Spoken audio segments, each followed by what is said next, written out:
Buenos días, hermanos. Dios les bendiga. Hoy vamos a estar estudiando, ¿verdad?, en el libro de Génesis, capítulo 3, del versículo 1 al 24, un poco sobre lo que es el pecado. Y el título del estudio del día de hoy es el Génesis del pecado. ¿Sí? La palabra Génesis, ¿verdad?, y el título de este libro viene de la palabra griega geneseos, que significa origen o fuente. Y lo que queremos tratar a partir de hoy, de esta serie de estudios que vamos a hacer sobre el pecado, es de a través de algunos, identificar, pues, de a través de algunos eventos y situaciones que ocurrieron en la palabra de Dios, qué es el pecado, qué consecuencias trae y en qué posición nos pone con relación a Dios. Incluso cómo hace estragos, pues, y produce el caos en nuestras vidas. Y no solo las nuestras, sino la de la iglesia y la del pueblo de Dios. Entonces, la palabra de Dios nos enseña que todo aquel que comete pecado infringe también la ley, pues el pecado es infracción de la ley. Toda injusticia es pecado. Todo el que sabe hacer lo bueno y no lo hace, le es pecado. La paga del pecado es muerte. La dádiva de Dios, vida eterna en Cristo Jesús, Señor nuestro. Y por cuanto todos hemos pecado, estamos destituidos de la gloria de Dios. Y en las cartas del Nuevo Testamento, usted puede ver cómo siempre se ataca y se corrige el asunto del pecado. Y se le llama a los cristianos, a los hermanos, a que no pequen, ¿ok? Porque entonces no van a heredar el reino de Dios. Y vemos muchas listas de pecados en las cartas, ¿ok? También lo primero que la palabra de Dios nos enseña cuando nosotros nos convertimos a Cristo y nos bautizamos para el perdón de nuestros pecados es que no tengamos relación con el pecado. Eso es lo primero. Eso es lo primero que vemos. Ya yo no debo presentar mis miembros como instrumento, ¿verdad?, para el pecado, para la injusticia, para la iniquidad, sino que yo tengo que presentar mis miembros a Dios, ¿ok?, para que sean instrumentos de justicia. Incluso yo debo presentarme a Dios como muerto entre los vivos, como vivo entre los muertos, perdón. ¿Ok? Y eso es importante que lo entendamos. Entonces, ya sabemos, pecado es transgredir la ley de Dios. Hermano, el pecado nos causa muchos problemas en nuestra relación con Dios. Por eso es necesario que podamos identificar el pecado e incluso guardar un distanciamiento en relación a este problemita del pecado. Que tomemos todas las medidas de seguridad para no contaminarnos con este virus del pecado que nos hace mucho daño. ¿Ok? Antes de que empecemos a desarrollar la idea de Génesis capítulo 3, voy a leerle por acá lo que sucedió antes de ese momento. Vemos que Dios organiza, hace los cielos, la tierra, organiza el desorden que hay. Dios coloca en cada lugar sus cosas, ¿ok? Las cosas en el cielo, que van en el cielo, las de la tierra como van en la tierra, las del mar como van en el mar. Todo es bueno en gran manera. Hace un huerto en Edén, hace el hombre, lo coloca allá. Da una instrucción al hombre. Y es lo que quiero que veamos porque es la que nos va a dar la idea de lo que queremos desarrollar hoy. Entonces, en Génesis capítulo 2, del 15 al 17, yo por acá le voy a leer todas las citas. Recuerden de tomar notas en sus cuadernos, sus agendas, en sus donde pueda tomar nota. Tomó pues Jehová Dios al hombre y lo puso en el huerto de Edén para que lo labrara y lo guardase. Después que Dios hace todo, genera las condiciones, coloca al hombre allá, el propósito de colocarlo allá era para que labrara y lo guardase. El 16, y mandó Jehová Dios al hombre diciendo, de todo árbol del huerto podrás comer, mas del árbol de la ciencia del bien y del mal no comerás, porque el día que de él comieres ciertamente morirás. Entonces, no solamente Dios lo coloca para que labre el huerto, lo cuide, lo guarde, sino que le da una instrucción, y la instrucción era que él no debía comer de ese árbol de la ciencia del bien y del mal, porque el día que él comiese de ese árbol, él iba a morir. ¿Ok? Y ahí está la ley de Dios, ahí está la orden que Dios le deja al hombre en el Edén. Y entonces vamos a empezar entonces ahora sí a desarrollar nuestra idea a partir de Génesis 3, versículos del 1 al 6, donde vamos a ver la tentación, desobediencia y caída del hombre en este punto.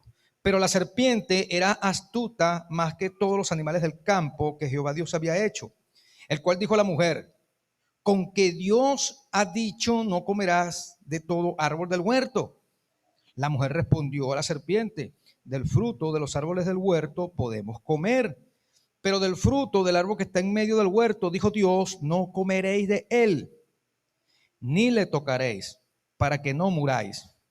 Entonces la serpiente dijo a la mujer: no moriréis, sino que sabe Dios que el día que comáis de él serán abiertos vuestros ojos y seréis como Dios, sabiendo el bien y el mal. Y vio la mujer que el árbol era bueno para comer y que era agradable a los ojos y árbol codiciable para alcanzar la sabiduría, y tomó del fruto y comió y dio también a su marido, el cual comió así como ella. Entonces empezamos a ver los primeros, las primeras cosas que pasaron acá en el Génesis, ¿verdad? Y una de las cosas que quiero que vea y que usted me pueda identificar es, en este caso, la serpiente, ¿ok? La serpiente era un símbolo de sabiduría y de los poderes mágicos, según se creía pues, para estos tiempos.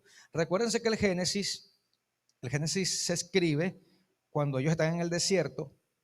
Son los primeros 5 libros de la Biblia que escribe Moisés, el Pentateuco, y antes de entrar a la tierra prometida, porque ya existía un sistema religioso, cultural, un sistema social ya establecido, y bajo todas estas creencias, ¿ok? Porque ya habían dioses, ya habían cosas pues que estaban definidas, el Señor coloca su palabra bajo este contexto y se la está dando un pueblo que lo va a llevar a una tierra prometida, y ahí se deben de guiar por esa ley. Entonces, bueno, empezamos a ver estos antecedentes allá del Génesis.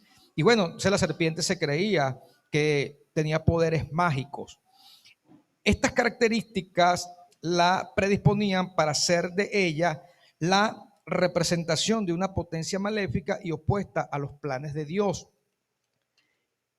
que se vale de la seducción para incitar y desobedecer el mandato divino. Por eso, más tarde, la serpiente fue identificada como el diablo. Y eso usted lo puede ver en toda la Biblia.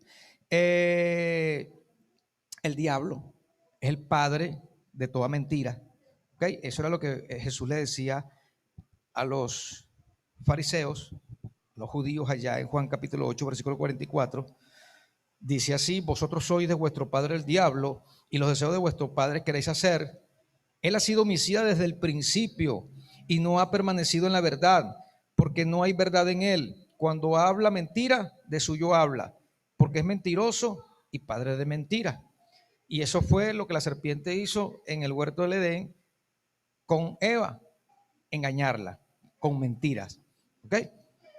Entonces vemos que la mujer responde con verdad. Si la mujer sí dice lo que a ella se le había informado, ella responde tal cual la ordenanza de Dios. La serpiente sigue con la mentira, le dice que no va a morir, ¿verdad? Y entonces aquí es donde sigue la tentación. No, no vas a morir, sino que vas a ser igual, ustedes van a ser igual que Dios, van a conocer el bien y el mal, van a ser como Dios, ¿ok? Y entonces viene lo que es la tentación, porque la mujer entonces ve el fruto, es que es codiciable, que es bueno, que es agradable a los ojos, y comió del fruto, ¿ok? Incluso cuando la instrucción era, ni siquiera lo podía tocar, ese fruto del árbol de la ciencia del bien y del mal. Y entonces aquí viene un asunto que tiene que ver con la tentación, y que fue lo que causó la serpiente con la mujer y la hizo pecar. Entonces en Santiago capítulo 1, versículos 12 al 16, vemos lo que es el proceso de la tentación. Y me parece bastante interesante porque textos como estos y en otras partes de las escrituras, que siempre se va a hablar, se va a enseñar algo, se va a corregir algo, a veces también Dios primero nos dice la parte positiva, la parte buena, que tiene que ver con lo que nos va a enseñar, corregir o exhortar. En este caso con lo del pecado, vamos a ver aquí que él dice lo primero en el 12, que es bienaventurado el varón que soporta la tentación, porque cuando haya resistido la prueba, recibirá la corona de vida que Dios ha prometido a los que le aman. Jesús en el Sermón del Monte, antes de dar toda aquella instrucción, ¿verdad? Lo primero que habla es de la bienaventuranza. y él expone el estado de bienaventuranza en el cual nosotros nos vamos a encontrar si obedecemos y hacemos la voluntad de Dios. Aquí también me está diciendo que si soy bienaventurado, si soporto la tentación. Incluso esto para que tengamos un poquitico de consuelo, de esperanza, y que esto nos ayude pues a no caer en tentación y a no pecar, pues, que es lo que se quiere. El 13 dice, cuando alguno es tentado, no diga que es tentado de parte de Dios, porque Dios no puede ser tentado por el mal, ni Él tienta a nadie, sino que cada uno es tentado cuando de su propia concupiscencia es atraído y seducido. Entonces la concupiscencia, después que ha concebido, da luz al pecado, y el pecado siendo consumado da luz a la muerte. Amados hermanos míos, no erréis. Cierra aquí Santiago. Entonces, ¿qué otra cosa vemos acá? Mire, Dios no puede ser tentado ni tienta a nadie. O sea, yo no puedo echarle la culpa a Dios, de repente como una excusa, porque Dios me está poniendo a pasar por cosas. No. Dios no puede ser tentado por el mal y Él no tienta a nadie. Cualquier cosa que a mí me esté pasando, eso no es culpa de Dios, eso va a ser culpa mía, de mis actitudes, de mis acciones, porque eso trae consecuencias. Pero Dios, bien, recuerden esto, Dios nunca tienta a nadie. Y cualquier cosa que usted esté pasando, no es Dios el que la está haciendo. ¿Ok? Cada uno es tentado según su propia concupiscencia.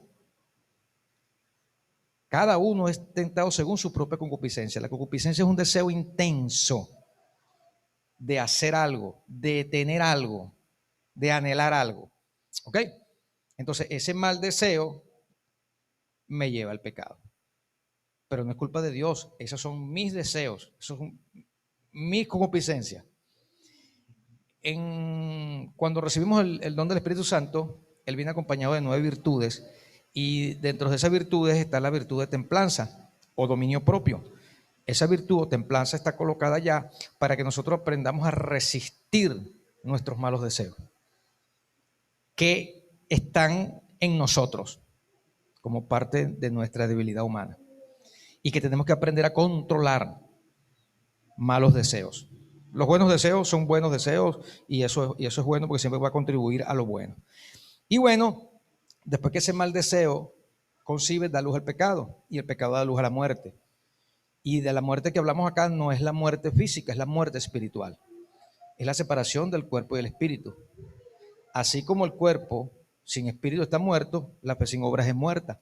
¿Okay? El día que comiere de él ciertamente morirán.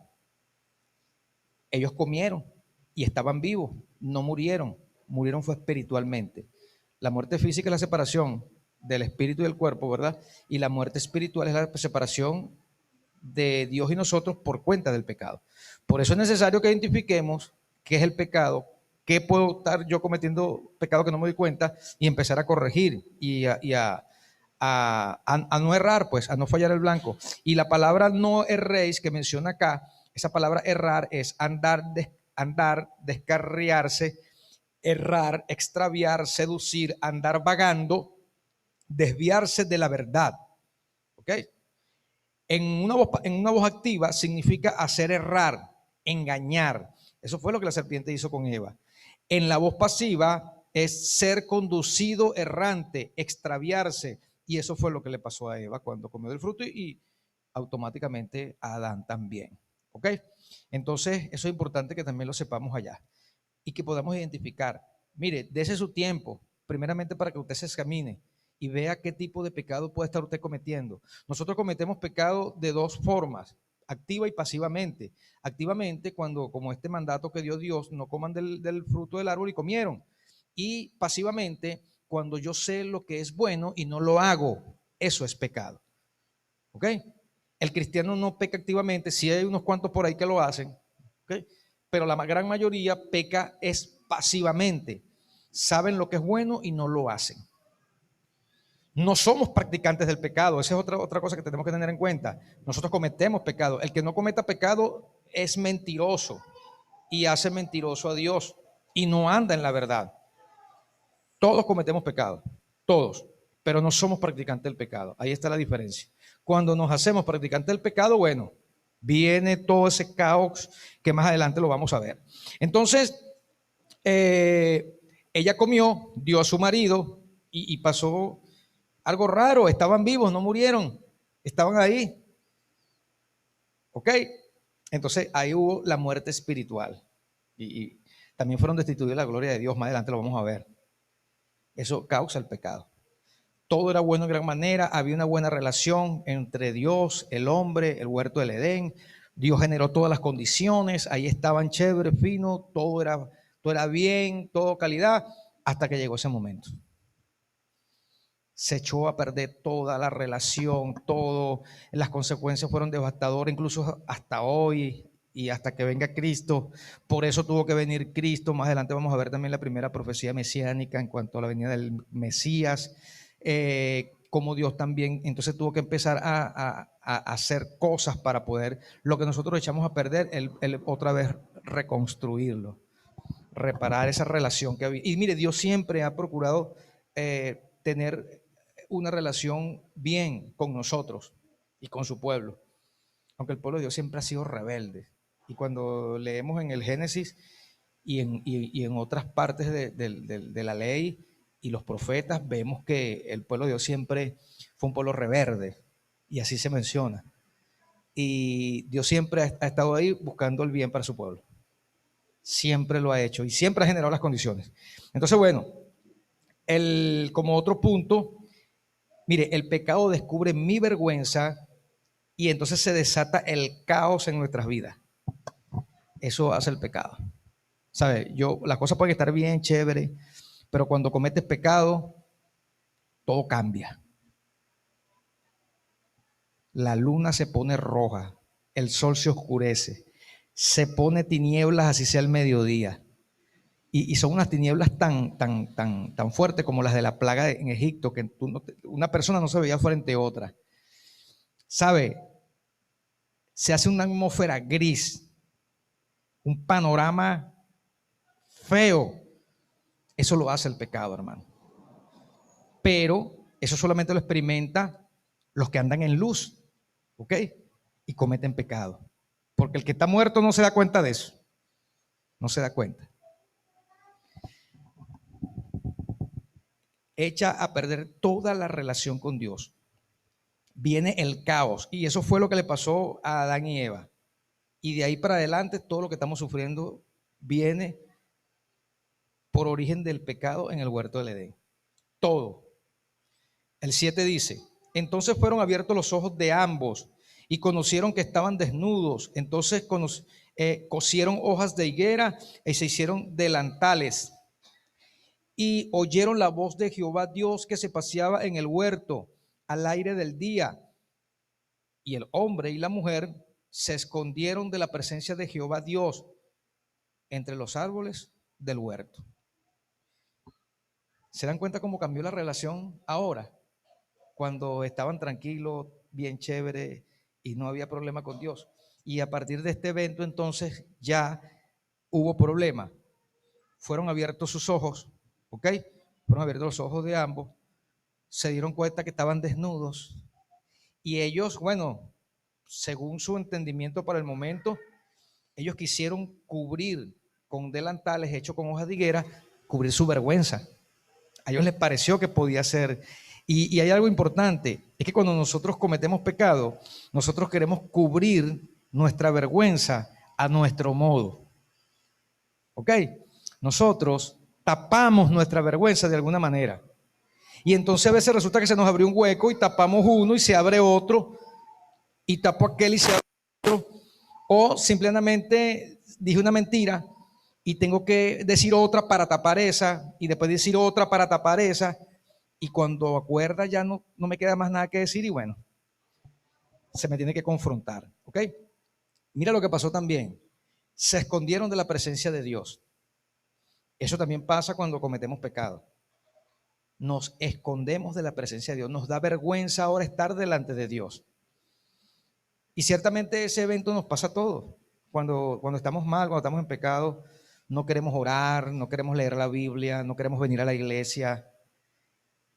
Es como menciona la palabra de Dios, se nos extravían los sentidos. La brújula como que se nos daña. No ubicamos bien el norte, el sur. Y entonces corremos al lugar equivocado, a escondernos de Dios. Y eso lo causa la vergüenza. porque se nos abrieron los ojos y nos dimos cuenta del pecado que cometimos. Pero bueno, nuestra naturaleza pecaminosa no nos permite hacer las cosas bien. Lo que quiero mencionar acá también es que queremos cubrir nuestra vergüenza como a nosotros nos parece. Ya más adelante vamos a ver cómo es la forma de Dios de poder resolver eso. Ok.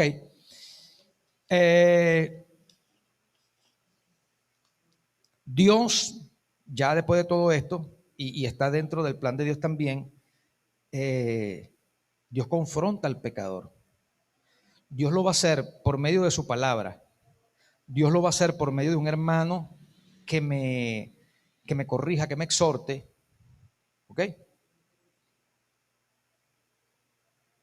Y nosotros debemos prestar atención a eso. En este caso, en el versículo 9 al 11 dice: mas Jehová Dios llamó al hombre y le dijo: ¿dónde estás tú?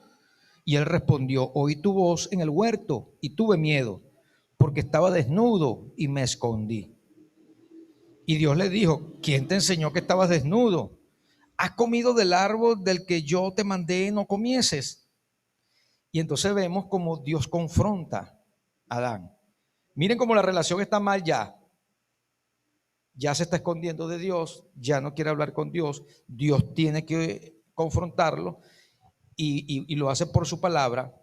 Y es algo que nosotros tenemos que tener en cuenta. Y gracias a Dios que tenemos la palabra ahí. Porque la palabra de Dios nos confronta. Cuando leemos la Biblia, es importante que usted lea la Biblia. Si usted no lee la Biblia, hermano, está mal, porque nunca se va a dar cuenta de las cosas malas que pudiera estar haciendo, porque la Biblia lo confronta. Yo he estado haciendo cosas malas y ni siquiera me pudiera haber estado dando cuenta, pero el estudio de la palabra de Dios me ha hecho reflexionar en algunas cosas que he venido haciendo mal, porque ella penetra hasta lo más profundo de mi ser, de mis entrañas, llega hasta mis tuétanos, y entonces ella me va a exhortar, ella me va a corregir, ella me va a hacer reflexionar.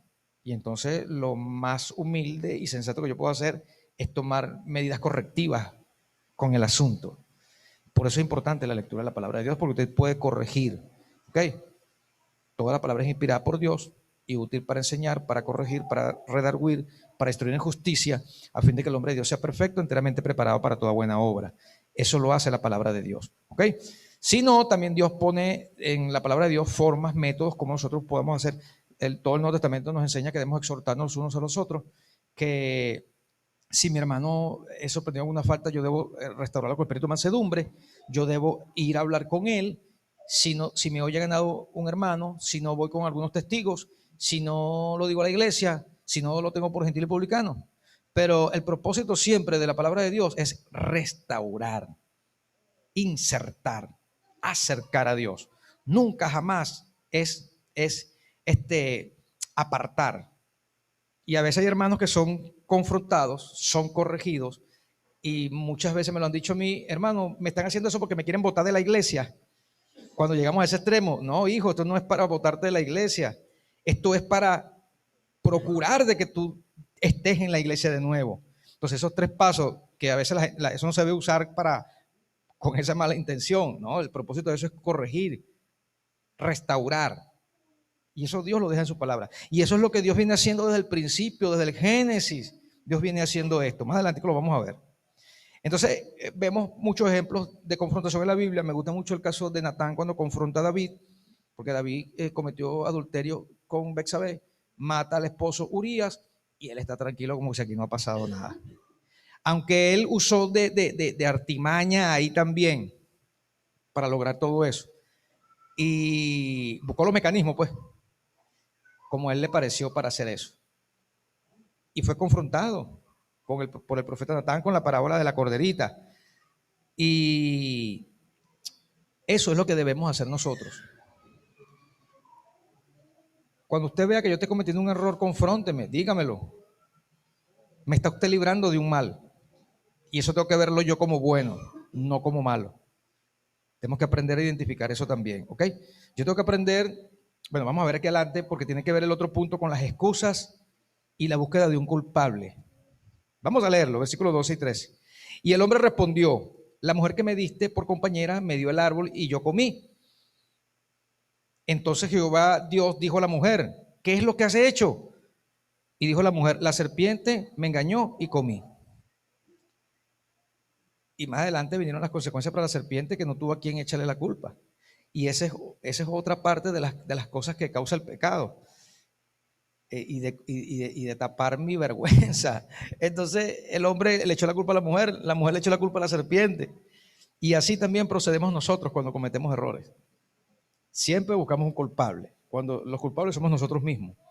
Son nuestros deseos, nuestras concupiscencias. No es ni siquiera culpa de Dios ni de nadie, porque Dios no puede ser tentado por el mal ni tienta a nadie. Pero a veces le echamos la culpa a Dios de las cosas que hacemos, cuando fuimos nosotros mismos los que orquestamos todo un plan o todas esas cosas e hicimos. Mire, usted tiene que aprender a identificar, y no es para que le eche la culpa a nadie, esa serpiente que está ahí todo el tiempo engañando, mintiendo, y después que se te distorsionan y se te extravían los sentidos, empiezas con esto, eso causa esto. A empezar a buscar culpables cuando realmente el culpable eres tú, y que si reconoces tu problema es lo mejor que puedes hacer, si reconoces tu pecado. Pero yo tengo que estar pendiente, atento a la palabra de esa serpiente, que es Satanás, que me engaña, es el padre de mentira.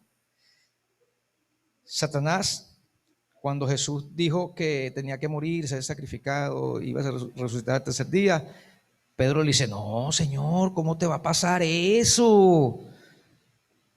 ¿Y qué le dice Jesús a Pedro? Apártate de mí, Satanás. ¿Por qué no pones la mira en las cosas de Dios? Mire, Satanás está dentro de nosotros, hermano. Y puede ser esa serpiente astuta que cause y lo tiente para que usted peque. Identifique cuando Satanás lo tiene usted al lado. Identifique.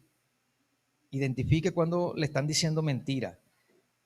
Incluso identifique cuando usted mismo está pensando cosas como esas. ¿Ok? Y entonces pueda resistir la tentación. Que fue lo que Eva y Adán no resistieron, pues. Porque ellos sabían y conocían la ley de Dios y sabían quién era Dios y todo esto. Y lamentablemente sucumbieron, pues, a la tentación de la serpiente. Entonces, no tenemos que buscar culpables ni excusas.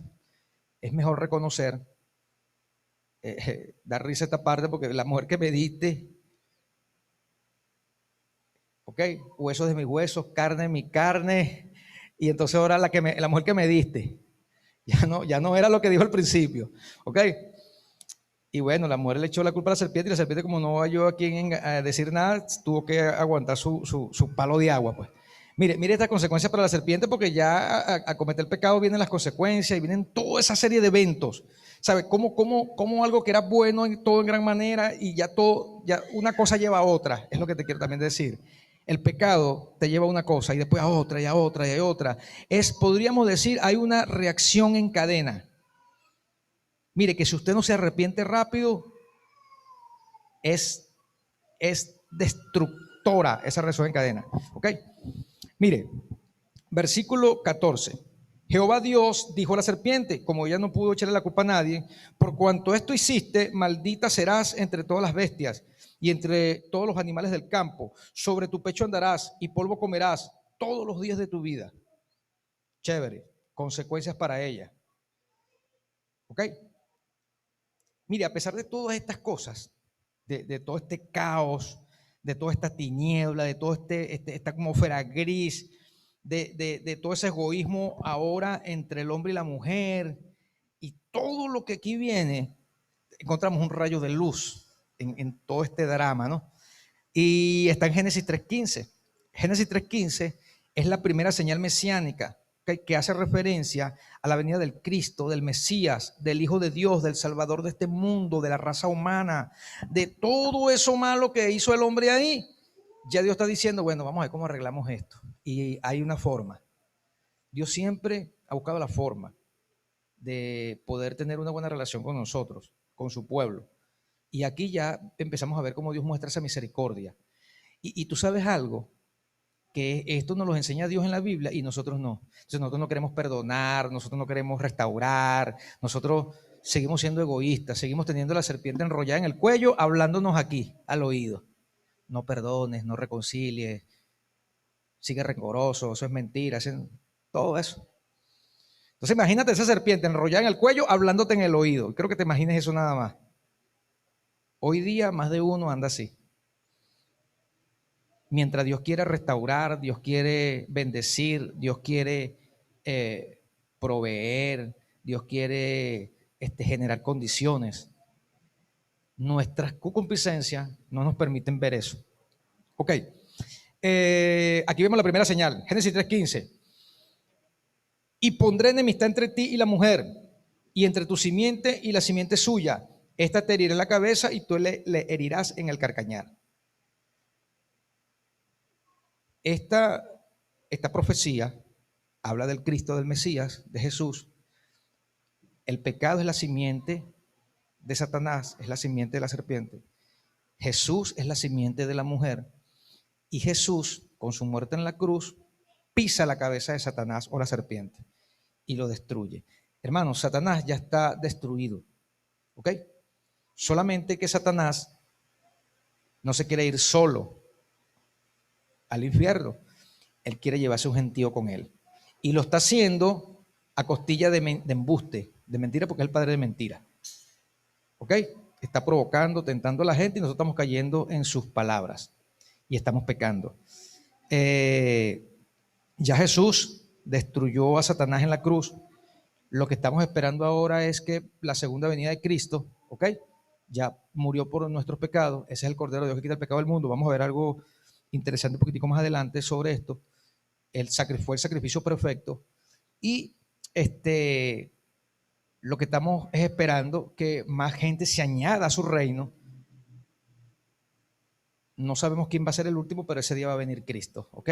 Y esperamos ese momento. Todos nosotros, los que estamos vivos entre los muertos. Es importante que sepamos eso, ¿ok? Mire esto. Entonces aquí vemos la primera referencia mesiánica en cuanto a Jesucristo. Vamos a ver, dentro de todo eso y las consecuencias encontramos esto. Ahora vamos a ir con las consecuencias para la mujer. El 16.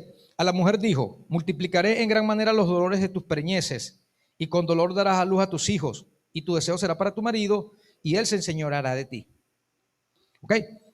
Aquí vemos una guerra de poderes, una guerra de los sexos, se diría, que ya viene del Génesis. Eso no es, antes no era así, ni se menciona, pero después que vino el pecado, vino esto. Entonces ahora la mujer quiere dominar al marido, pero la restricción que Dios le da, él te va a dominar a ti. ¿Ok? Eso podríamos estudiarlo en otro momento. Pero por lo menos acá vemos esa situación y que tiene que ver con las consecuencias de las mujeres. Sus dolores para los preñeces se iban a multiplicar en gran manera y eso es todo parte de esas consecuencias. ¿Ok? Consecuencias para el hombre. Génesis 3:17. Al hombre dijo, por cuanto obedeciste la voz de tu mujer y comiste del árbol del que te mandé diciendo, no comerás de él, maldita será la tierra por tu causa, y con dolor comerás de ella todos los días de tu vida. Espinos y cardo te producirá, y comerás plantas del campo. Con el sudor de tu rostro comerás el pan hasta que vuelvas a la tierra, porque de ella fuiste tomado, pues polvo eres y al polvo volverás. Entonces, mire, hasta la tierra llevó por culpa de eso. Maldita será la tierra por tu causa. Y por eso, escuchen esto, el Génesis tampoco se escribió para enseñarnos de repente algunas cronologías de los tiempos o para nosotros poder responder algunas preguntas de repente, ¿por qué Dios hizo esto? ¿De dónde salió la mujer de Caín? ¿Estaba Adán y Eva solo? ¿Había más gente? Y cosas como esas que se especulan mucho por allá. El propósito del Génesis es que nosotros creamos y generemos fe en Dios como el Dios todopoderoso, el Altísimo, el Elohim, el Dios creador, ¿ok? Y que veamos cómo con gran poder y fuerza hizo todas las cosas, ¿sí? Incluso a veces hay tiempos cronológicos acá que no cuadran, pero no es para que respondamos eso, sino es para que nos empecemos a dar cuenta de cómo sucedieron las cosas y qué pasaron. Incluso vemos que aquí que la tierra empieza a sufrir también por estas cosas. Y podemos decir que por eso vienen esas catástrofes naturales y todas esas cosas, porque antes todo era bueno en gran manera y no había eso. Y entonces ahora nos encontramos con todas esas cosas. Aparte de eso, bueno, que el hombre también se está encargando de destruir todo lo que aquí tenemos y también nosotros somos culpables de eso. ¿Ok? Entonces, bueno, maldita es la tierra por tu causa, por el problemita ese y el pecado que tuvo. Dice que espinos y cardos te producirá la tierra, ya no va a producir como antes, ya no va a producir como antes. Sin embargo, cuando Dios los llevó a la tierra de Canaán, le dijo la tierra que fluye leche y miel, eso habla de bendición. Esa bendición venía sujeta a la obediencia, ¿ok? Eso siempre va a ser importante. Y aquí veo que pasa lo mismo. Mientras todo era obediente, todo era chévere, bueno, todo producía bien. La desobediencia ahora que trae, que ya la tierra no te va a producir como te producía antes, ¿ok? Incluso, hermanos, cualquier cosa que nosotros estemos haciendo, emprendiendo o trabajando y estamos en una buena relación con Dios, va a ser bien, todo chévere. El día que entres en pecado o cualquier circunstancia que estés haciendo por ahí, se meta el pecado, ya lo que tú estás haciendo no va a producir como antes.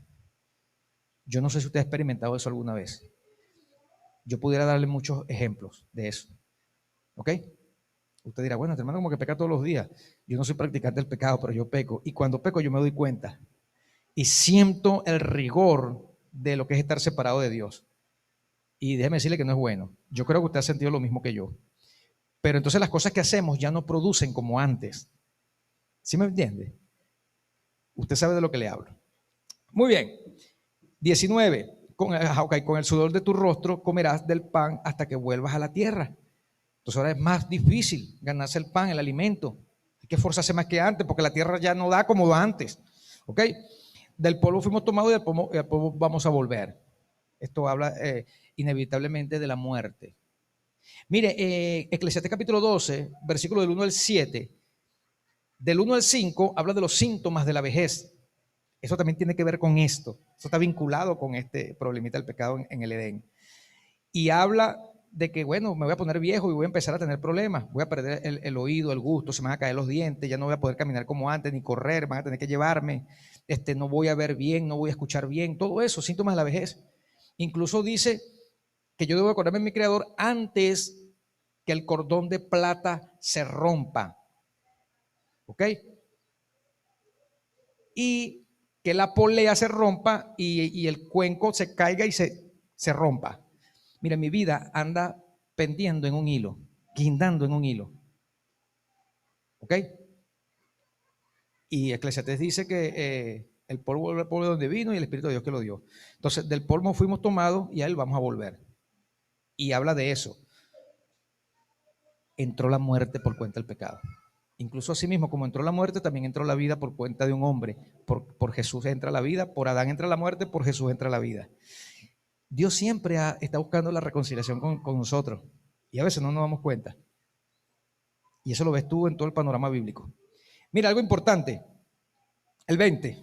Tengo para leerlo de este lado. 3:20. Y llamó a Adán el nombre de su mujer Eva, por cuanto ella era madre de todos los vivientes. ¿Sí?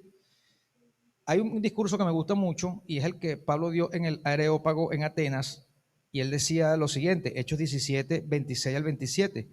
Dice, de una sangre ha hecho todo el linaje de los hombres, para que habiten sobre la faz de la tierra, y les ha prefijado el orden de los tiempos y los límites de su habitación, para que busquen a Dios, sin alguna manera, palpando, puedan hallarle, porque ciertamente no está lejos de cada uno de nosotros. De una sangre, por eso Eva es madre de todos los vivientes, de una sangre Dios ha hecho el linaje de todos los hombres. Y el propósito, hermanos, y vuelvo a recalcar esto, el hombre se equivoca, el hombre generó todo este problema y Dios siempre quiere restaurar. Y Pablo dice para que busquen a Dios mientras pueda ser hallado, porque ciertamente está cerca. Nuestro propósito es buscar a Dios mientras hay tiempo. Y mientras hay tiempo, ya Dios ha generado las condiciones. Dios ha generado las condiciones para que le busquemos, para que nos acerquemos a Él. No para que estemos, ¿hasta cuándo vamos a seguir huyendo de Dios? ¿Hasta cuándo lo vamos a hacer? Y vamos a empezar a ver también dentro de todo este caos, dentro de todo este problema, sí, podemos decirlo, delante de todo este desorden, porque al principio la tierra estaba desordenada, vacía y en tiniebla. Y dijo Dios, hágase la luz. Entonces por medio de la palabra se empezó a ordenar todo, pero aquí otra vez vuelve el problema. Y Dios otra vez vuelve a ordenar todo, porque Él va a dar los mecanismos para que lo haga. Ya vimos Génesis 3:15, la primera profecía mesiánica y esperanza. Y aquí vemos otra, misericordia para con el hombre de Dios desde el principio. Vamos a ver otra, Génesis 3:21. Y Jehová hizo al hombre y a su mujer túnicas de pieles y los vistió. Mira esto. Ellos quisieron tapar su vergüenza a su manera. Con hojas de higuera hicieron delantales. A ellos les pareció que de esa manera podían tapar su vergüenza. Dios acá más adelante en el 21 dice que les hizo túnicas de pieles y los vistió. La compasión manifestada en este gesto, ¿verdad? A pesar del pecado y el modo de actuar de Dios, ¿verdad? También incluye el perdón y la promesa de salvación. El hecho de que Dios hubiese hecho estas túnicas o los hubiese vestido y que haya usado pieles de animales, indica que hubo un sacrificio, hubo un derramamiento de sangre, ¿ok? Para poder cubrir la vergüenza por el pecado cometido por Adán y Eva. Ya desde el Génesis empezamos a ver eso. Cómo Dios genera las condiciones para que entonces podamos restaurar o tener una buena relación con Dios. ¿Ok? Ese sacrificio que vemos ahí, que no está así, si no se ve clarito, tienes que revisar y buscarlo, a veces ni nos damos cuenta cuando pasamos en la lectura, es un símbolo del sacrificio de Cristo, que Dios ofreció como el Cordero de Dios que quita el pecado del mundo, en Juan capítulo 1, versículo 29. Y todos los ritos de sacrificio, holocaustos y ofrendas, todos tienen que ver con el sacrificio de Jesús. ¿Ok? Son un tipo del sacrificio de Jesús. El sacrificio que Abraham iba a hacer a entregar a Isaac. Dios nos ha mostrado eso por toda la Biblia. Pero si no leemos la Biblia no nos damos cuenta. Y esa misericordia de Dios se ha mostrado desde siempre.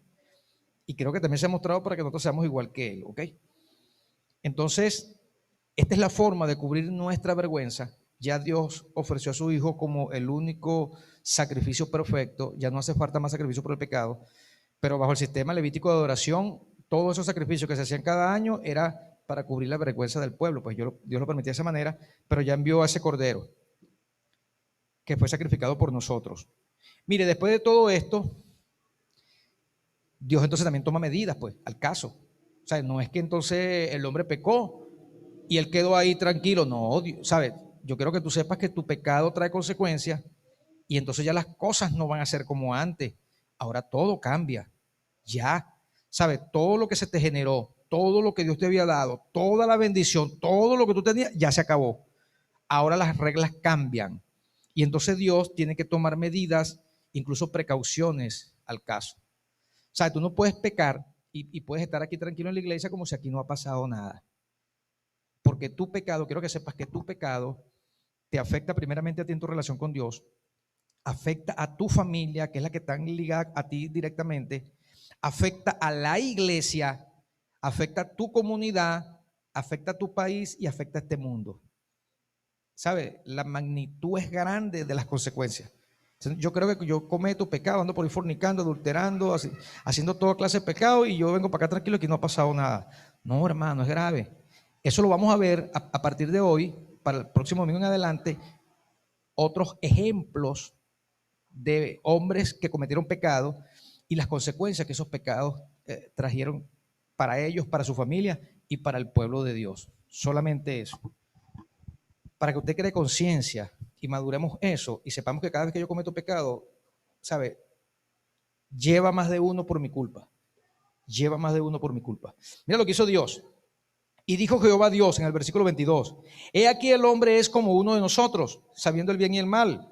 Ahora pues, no alargue su mano y tome también del árbol de la vida y coma y viva para siempre. Y lo sacó Jehová del huerto de Edén para que labrase la tierra de que fue tomado. Mire, Romanos dice que por cuanto todos pecamos y estamos destituidos de la gloria de Dios. Eso es esto. Dios tuvo que sacarlos de su presencia. Creo que es una de las consecuencias más grandes que podemos tener por el pecado. ¿Sabe? Es ser destituidos de la gloria de Dios. De esa gloria donde todo era bueno en gran manera. Y entonces ahora estoy en un sitio donde las condiciones son diferentes, son más difíciles, donde la tierra ni siquiera me va a dar el mismo fruto que me daba ya, y que todo lo que me va a venir es producto de mi pecado. y precisamente no son cosas buenas las que van a venir. Entonces echó pues fuera al hombre y puso al oriente del huerto de Edén querubines y una espada encendida que se volvía para todos lados, por todos lados, para guardar el camino del árbol de la vida. ¿Ok? Hermanos, este árbol de la vida aparece de nuevo, más adelante, lo vemos en Apocalipsis, y Apocalipsis 2:7 dice, el que tiene oído, oiga lo que el Espíritu dice a las iglesias. Al que venciere, le daré a comer del árbol de la vida, el cual está en medio del paraíso de Dios. Esta fue la visión que tuvo Juan en la isla de Patmos cuando Jesucristo le revela todas las cosas que van a venir. Y aparece el árbol de la vida. En el 22:2 dice, en medio de la calle de la ciudad, a uno y a otro lado del río, estaba el árbol de la vida, que produce 12 frutos, dando cada mes su fruto, y las hojas del árbol eran para la sanidad de las naciones. ¿Ok? Entonces, ahí volvemos a ver ese árbol de la vida. Yo aspiro a comer de ese árbol de la vida. Yo trato de llevar una vida sobria, justa y piadosamente. No es que yo no peque, yo peco, pero no soy practicante del pecado. Trato de presentarme a Dios como vivo de entre los muertos. ¿Ok? Trato en lo posible de no presentar mis miembros como instrumento de iniquidad para andar haciendo pecado. Más bien trato de presentar mis miembros como instrumento de justicia, porque ahora yo soy siervo de la justicia. Ya yo fui libertado del pecado por medio del sacrificio de Jesús.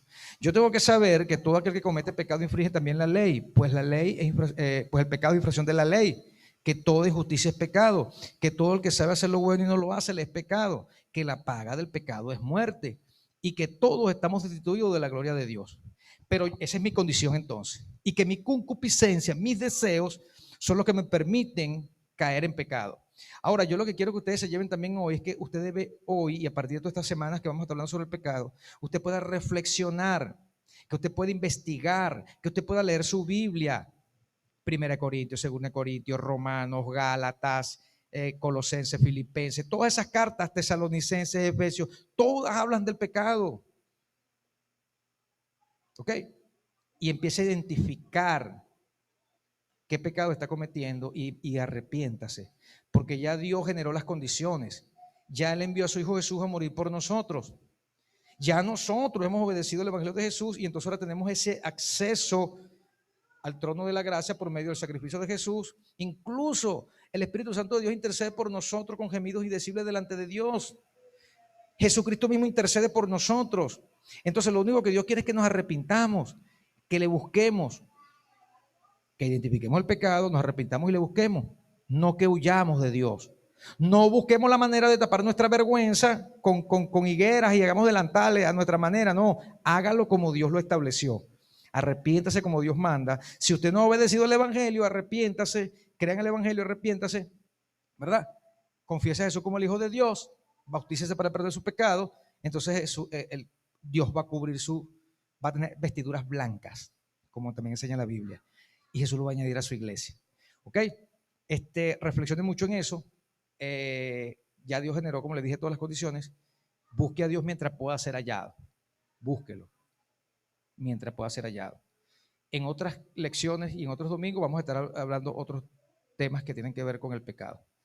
Dios me le bendiga, cuídense mucho y estén pendientes de la serpiente que está ahí engañando, ¿ok? Buenos días, hermanos, Dios me le bendiga.